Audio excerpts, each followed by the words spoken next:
Assalamualaikum warahmatullahi wabarakatuh. Selamat malam. Selamat malam Pak dosen. Selamat malam Bapak Dr. Insinyur Abdullah Merjani STMT. Selamat malam rekan-rekan mahasiswa. Saya sebelumnya izinkan saya memperkenalkan diri.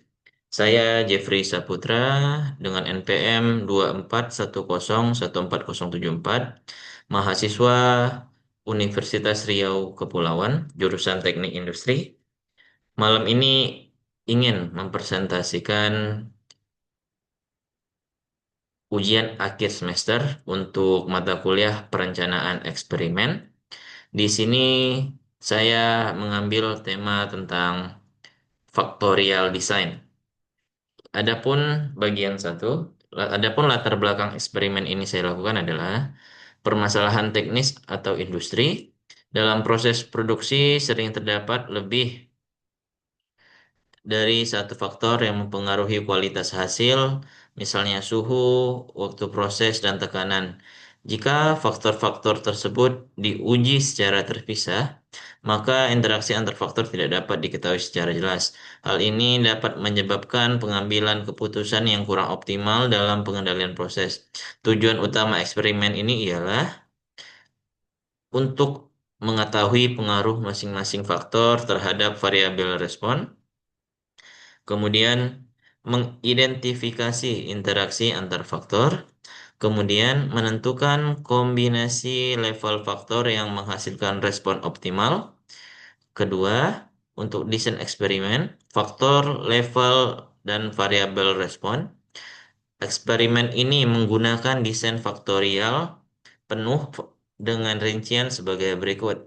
Faktor A, misalnya suhu dengan dua level, rendah dan tinggi. Faktor B, misalnya waktu proses dengan dua level, pendek dan lama. Variabel respon, misalnya kualitas produk, kekuatan material, atau tingkat cacat. Jenis desain eksperimen yang digunakan. Jenis desain yang digunakan adalah desain faktorial.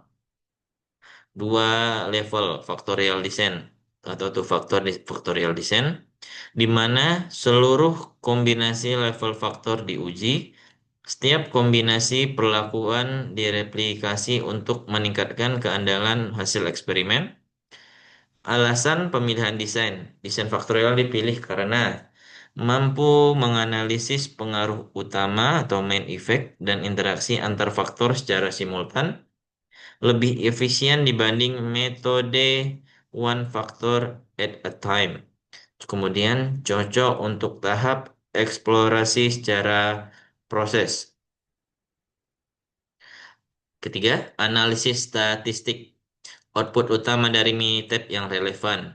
Analisis dilakukan menggunakan Minitab dengan output utama berupa tabel ANOVA untuk melihat signifikansi faktor dan interaksi, kemudian nilai p-value untuk pengujian hipotesis, kemudian grafik mean effect plot dan interaction plot, kemudian nilai R kuadrat sebagai ukuran kecocokan model.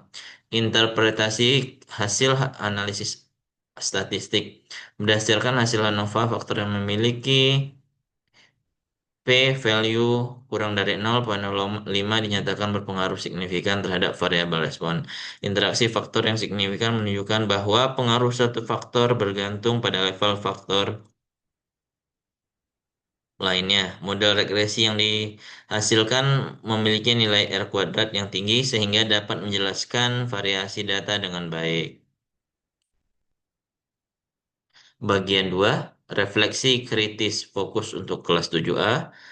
Nah, kesesuaian desain dengan tujuan penelitian. Desain faktorial yang digunakan sudah sesuai dengan tujuan eksperimen. Nah, bentar.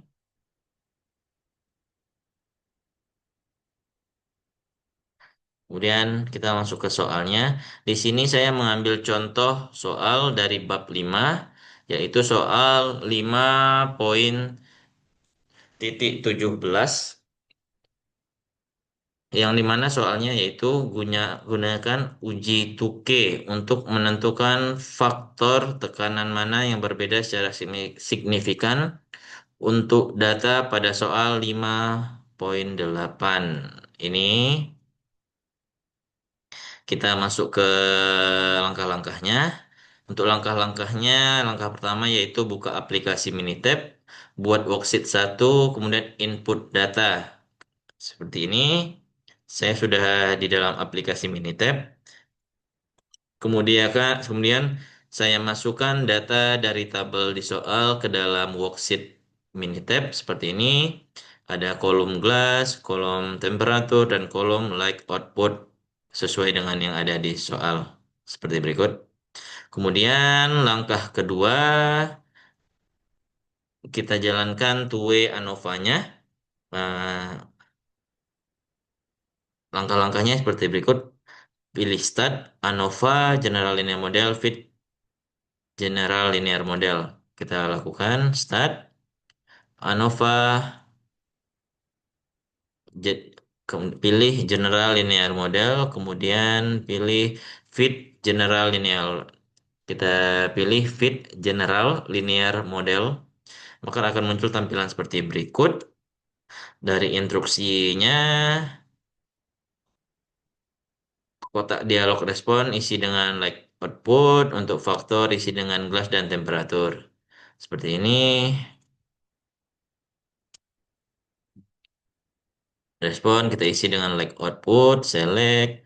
Untuk faktor kita isi dengan gelas dan temperatur. Select. Kemudian klik tombol model, pastikan gas temperatur.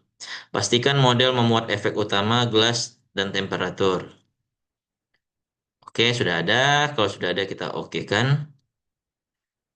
Kemudian terakhir, lalu kita klik oke. Oke, tunggu sesaat. Maka akan muncul tampilan seperti berikut. Seperti ini. Untuk general linear model like output versus glass dan temperatur. Sini muncul hasilnya. Di sini ada metodenya, factor information, analysis of varian, kemudian model summary dan koefisien. Kemudian di sini di soalnya untuk langkah yang ketiga kita lakukan uji 2K atau post hoc test. Sini langkah-langkahnya itu ANOVA, start ANOVA, kita pilih general linear model, kemudian comparison.